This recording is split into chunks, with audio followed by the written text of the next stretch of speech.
रामचरितमानस ही एक ऐसा ग्रंथ है जिसको साधारण व्यक्ति से लेकर के पीएचडी किया हुआ व्यक्ति तक पढ़ सकता है, समझ सकता है और अपने स्तर से व्याख्या उसकी कर सकता है। उसमें लिखा हुआ है ढोल गंवार शूद्र पशु नारी।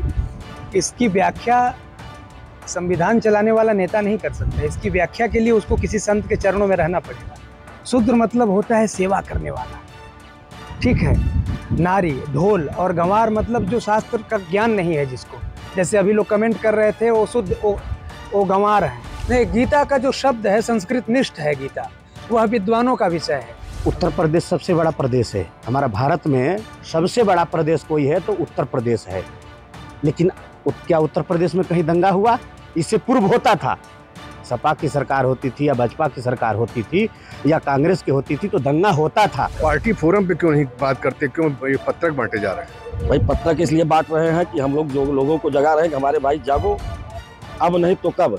रामचरितमानस को लेकर यूं तो कई विवाद हुए, लेकिन अब इन्हीं विवादों के बीच रामचरितमानस को राष्ट्रीय ग्रंथ घोषित करने की मांग जोर पकड़ती जा रही है। और ये आवाज उठी है अयोध्या से, वही अयोध्या जो राम के जीवन चक्र को समझती है और राम की उसी कथा को जीती भी है और उसे गाती भी है। तो सबसे पहले मानस जी हैं, आप तो स्पिरिचुअल गुरु भी हैं और बहुत आपके लगातार वो भी रहते हैं, सामने भी आते हैं, आपकी जगह बार बार जाते भी हैं जगह जगह और उस पर बोलते भी हैं। तो अब रामचरितमानस ही क्यों कि उसको राष्ट्रीय ग्रंथ घोषित किया जाए? दरअसल जैसे जैसे धर्म आगे बढ़ा युग के अनुसार, काल के अनुसार, वैसे वैसे अपचय और उपचय हुआ। उसी के अनुसार भाषा में भी अपचय उपचय हुआ। मनुष्य की जो क्षमता है वह जैसे जैसे कम होती गई वैसे वैसे धार्मिकता और धर्म के पर्याय और उनके अर्थ बदलते गए। तो इस समय रामचरितमानस जो है वो समसामयिक ग्रंथ है, समसामयिक ग्रंथ है। उसकी जो भाषा है, जैसा कि अभी महंत जी बता ही रहे थे कि रामचरितमानस ही एक ऐसा ग्रंथ है जिसको साधारण व्यक्ति से लेकर के पीएचडी किया हुआ व्यक्ति तक पढ़ सकता है, समझ सकता है और अपने स्तर से व्याख्या उसकी कर सकता है। तो रामचरितमानस को संविधान प्रामाणिकता दे, वह राष्ट्रीय ग्रंथ घोषित होना चाहिए, हम लोगों की इच्छा है। फिर तो लोग कहेंगे गीता को भी घोषित कर दी राष्ट्रीय ग्रंथ। नहीं, गीता का जो शब्द है संस्कृत निष्ठ है। गीता वह विद्वानों का विषय है। लेकिन समसामयिक, मैं फिर वही दोहराना चाहता हूँ, जो रामचरितमानस है वह समसामयिक है। उसको हर कोई पढ़ सकता है और अपने जीवन को दिव्य बना सकता है। इसलिए रामचरितमानस को राष्ट्रीय ग्रंथ होना चाहिए। तो फिर अलग अलग ग्रंथ हैं, लोग कहेंगे कि भाई उनकी उपेक्षा क्यों? नहीं, अगर गीता का सम्मान होगा, रामचरितमानस का सम्मान होगा, किसी एक का सम्मान होगा तो सारे ग्रंथ अपने आप सम्मानित हो जाएंगे। लेकिन गीता तो अलग अलग राष्ट्राध्यक्षों को प्रधानमंत्री भी गिफ्ट देते हैं। हाँ, प्रधानमंत्री इसलिए गिफ्ट देते हैं क्योंकि गांधी जी ने भी गीता पे भाष्य किया है। गीता माता नाम का एक उन्होंने ग्रंथ लिखा है, बोला है। और गीता को जीते थे गांधी, अहिंसावादी थे और वो राष्ट्रपिता हैं। तो जो नेता हैं वो भी तो धार्मिक हो सकते हैं। जरूरी थोड़ी है कि 24 घंटे वो पॉलिटिशियन ही होकर रहें। तो वही सवाल तो फिर उठेगा, जब गीता किसी राष्ट्राध्यक्ष को दी जाती है तो वो तो एक राष्ट्रीय पुस्तक हो गई। ये मायने नहीं रखता। हम आपको बताते हैं, कृष्ण के ऊपर राजनीति नहीं हो रही है भारत में। राम जो है उनका चरित्र है रामचरितमानस, और राम के ऊपर ही पूरे भारत की राजनीति टिकी हुई है। इसलिए इस दृष्टि से भी रामचरितमानस को राष्ट्रीय ग्रंथ होना जरूरी है। आपको भी ये लगता है महाराज जी? आपको भी लगता है यही? बिल्कुल लगता है। आप तो युवा संत हैं जी, तो युवाओं की कुछ राय अलग है कि? राय बिल्कुल यही है। भारत के रंग रेशे में रामचरितमानस ऐसा समाया है कि एक विद्वान से विद्वान पुरुष भी और साधारण सा एक गाँव का सरल सा व्यक्ति भी, उसके मुखारबिंद पर यही रामचरितमानस चौपाइयाँ होती है। और संविधान सबको लेकर चलता है, चाहे जिस जाति का हो, पंथ का हो, मजहब का हो। तो रामचरितमानस एक ऐसा ग्रंथ है जो समस्त वसुधैव कुटुंबकम की भावना करता है, चाहे जिस जाति का हो, चाहे जिस पंथ का हो, चाहे जिस मजहब का हो। यदि वो रामचरितमानस के सूत्रों का अनुसरण करता है तो जीवन जीने की कला सीख सकता है। इसलिए रामचरितमानस को राष्ट्रीय ग्रंथ होना अनिवार्य होना चाहिए। सभी को लेके चलता है वो जिन्होंने कहा जो है, लेकिन सवाल भी तो उठा रहे हैं लोग। क्यों नहीं? उसमें लिखा हुआ है ढोल गंवार शूद्र पशु नारी। इसकी व्याख्या संविधान चलाने वाला नेता नहीं कर सकता। इसकी व्याख्या के लिए उसको किसी संत के चरणों में रहना पड़ेगा। शूद्र मतलब होता है सेवा करने वाला, ठीक है। नारी, ढोल और गंवार मतलब जो शास्त्र का ज्ञान नहीं है जिसको, जैसे अभी लोग कमेंट कर रहे थे वो शुद्ध वो गंवार हैं। तो रामचरितमानस अगर व्याख्या कर रहा है तो उसमें निषाद राजगुरु से भी राम मदद ले रहे हैं, केवट से भी नाव की मदद ले रहे हैं, सबरी के जूठे बेर खा रहे हैं। तो राम अगर सबरी के जूठे बेर खा रहे हैं तो उनका रामचरितमानस जो उनके जीवन पे आधारित है उसमें कैसे शूद्रों की आलोचना हो सकती है? भावार्थ समझना होगा, गूढ़ार्थ समझना होगा। सिर्फ ऊपर से समझ लेने से अराजकता फैलेगी, द्वंद्व फैलेगा। तो महाराज जी, आपने सुना होगा, तो रामचरितमानस ही क्यों, आप लोग रामचरितमानस ही क्यों राष्ट्रीय धर्म का राष्ट्रीय ग्रंथ घोषित हो, इसकी आवाज़ उठा रहे हैं? देखिए, अभी महाराज जी बता रहे थे कि राष्ट्रीय ग्रंथ इसलिए घोषित होना चाहिए कि रामचरितमानस एक ऐसा ग्रंथ है कि उसको एक अंगूठा छाप भी आपको सैकड़ों में प्रमाणित कर सकता हूं ऐसे लोगों को कि जो उनको अपना सिग्नेचर करने नहीं आता है, लेकिन रामचरितमानस को इतने मस्ती से पढ़ते हैं ना कि लगता है कि बहुत बड़े पढ़े लिखे हैं। तो ऐसे ग्रंथों का सम्मान और ऐसे ग्रंथों का राष्ट्रीय ग्रंथ घोषित होना ये कोई बड़ी बात नहीं, इसको तो करना चाहिए। भारत सरकार से हम सब आग्रह करते हैं और हमारा पूरा संत समाज करता है कि रामचरितमानस एक ऐसा ग्रंथ है कि इसको हर व्यक्ति और हर मजहब के लोग इसको अनुसरण करते हैं, इसको पढ़ लेते हैं, इसको समझ भी लेते हैं बहुत। तो ऐसे ग्रंथों का सम्मान होना चाहिए और इसलिए होना चाहिए कि आज के समय में जो आज के काल में कुछ कालनेमी जो पैदा हो गए हैं, जो ग्रंथों को फाड़ने का काम करते हैं, ग्रंथों के नाम पर आलोचना करने का काम करते हैं, तो आज देखिए राजनीतिक भी कहीं ना कहीं राम के ही ऊपर टिकी हुई है। पूरे भारत में आज राम के ही नाम पे राजनीतिक भी चल रही है। तो ऐसे राम जी की जो है जीवन चरित्र की राष्ट्रीय जो है घोषित होना चाहिए। लेकिन अभी रामनवमी हुई थी, रामनवमी में आप देखे होंगे पश्चिम बंगाल समेत कई जगह हिंसा भी हुई, तो ये भी तो एक सच है। देखिए, उत्तर प्रदेश सबसे बड़ा प्रदेश है हमारा। भारत में सबसे बड़ा प्रदेश कोई है तो उत्तर प्रदेश है। लेकिन क्या उत्तर प्रदेश में कहीं दंगा हुआ? इससे पूर्व होता था, सपा की सरकार होती थी या भाजपा की सरकार होती थी या कांग्रेस की होती थी तो दंगा होता था। लेकिन ये योगी राज में क्यों नहीं हुआ? तो जब तक राजा यदि जनता से मतभेद रखेगा तो वही दंगा होगी। यहाँ का राजा जो है ना, वो समन्वय बना के सभी जाति धर्म को एक पंथ से, एक डंडा से लेके चल रहा, इसलिए आज यहाँ दंगा नहीं हुआ है।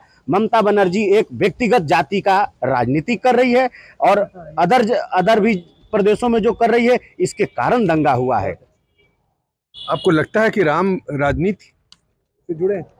राम राजनीति से नहीं जुड़े हुए हैं, समाज से जुड़े हुए हैं। तो राम को लेकर राजनीति क्यों? राम को लेकर राजनीति तो वही लोग कर रहे हैं जो समाज को कुछ अच्छा दिखाना चाहते हैं, समाज को अच्छी राह देना चाहते हैं, वही लोग राम को राजनीति में लाते हैं। अगर राजनीति अर्थ का और समाज की व्यवस्था का पर्याय बनता है तो वहाँ भी धर्म की कसौटी को रखना पड़ेगा। इस उद्देश्य से राम को राजनीति में शामिल किया गया है।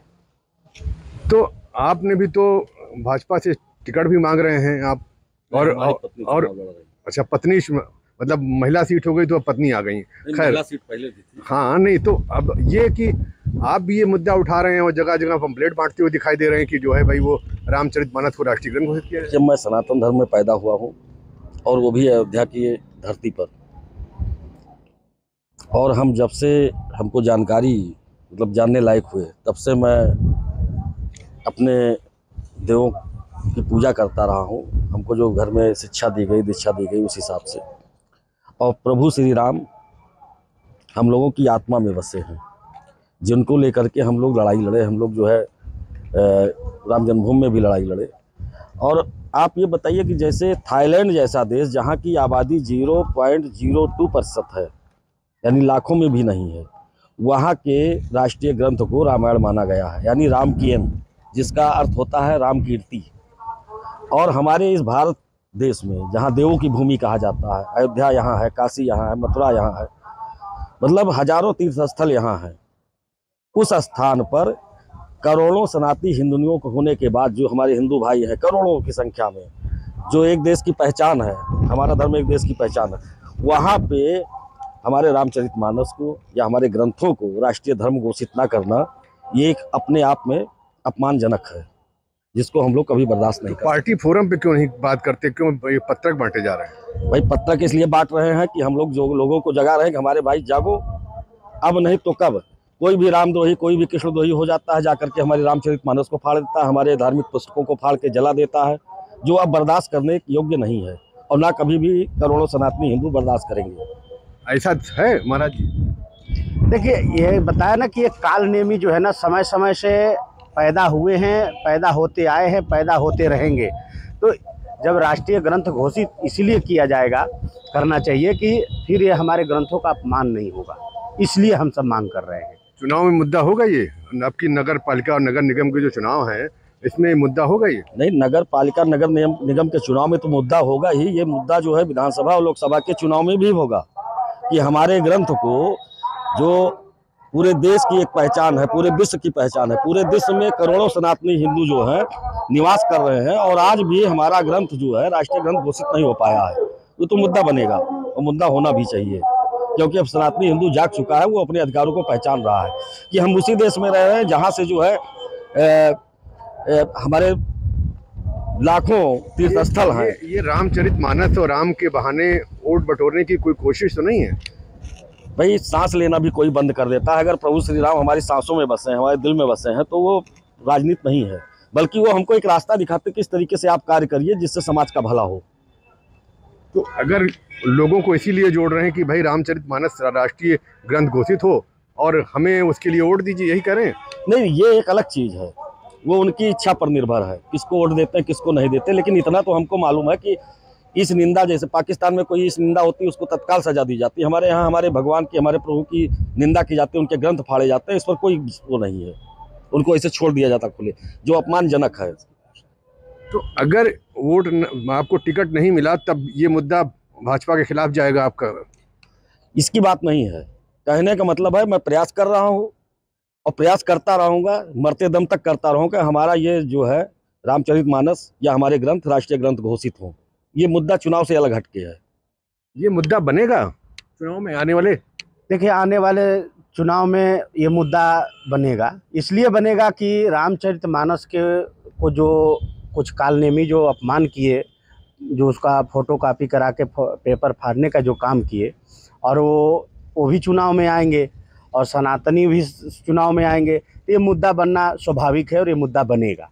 ये मुद्दा बनेगा निश्चित, क्यों नहीं बनेगा। देखिए, हम आपको भाषा की विज्ञता दिखा रहे हैं, कितनी विराट विशालता है इस रामचरितमानस की भाषा में। इस्लाम को भी इसने गोद लिया है रामचरितमानस ने। गई बहोरी गरीब नेवाजू, नेवाज शब्द और गरीब जो है उर्दू शब्द है। तुलसी बाबा ने वहाँ पे अगर देखा होता कि नहीं मुसलमानों से हमें घृणा है, तो उर्दू को प्रयोग नहीं करते रामचरितमानस में, उर्दू को गोद नहीं लेते। तो रामचरितमानस तो मुसलमानों को भी शरण में ले रहा है, क्रिश्चियन को भी ले रहा है, अंग्रेज को भी ले रहा है। तो रामचरितमानस राजनीतिक मुद्दा भी होना चाहिए, कोई जरूर मुद्दा होगा नहीं, बिल्कुल होना चाहिए। और मुद्दा ही नहीं, कहीं कह सकते हैं कि संविधान की वजह से ही हम चुप हैं। जिस तरीके से जो है रामचरितमानस जी का अपमान हुआ है, और सरकार सुव्यवस्थित है, इसलिए उसको संविधान में आना इसलिए आवश्यक है कि वो भी कुछ प्रतिक्रिया करें, नहीं तो अभी भुजबल जो है घटे नहीं है, ना ही गरल कम हुआ है। तो आपने सुना कि ये अलग अलग जो रामचरितमानस को लेके अलग अलग लोगों की अलग अलग राय भले हो, लेकिन एक बात पे सब कहते हैं कि चाहे नगर निगम का चुनाव हो, चाहे आने वाली विधानसभा का चुनाव हो, या उसके पहले 2024 का लोकसभा चुनाव, ये आवाज़ उठेगी। और ये अयोध्या से जो आवाज़ उठेगी, इसकी गूंज पूरे भारत में सुनाई देगी। बनबीर सिंह, अयोध्या, यूपी तक।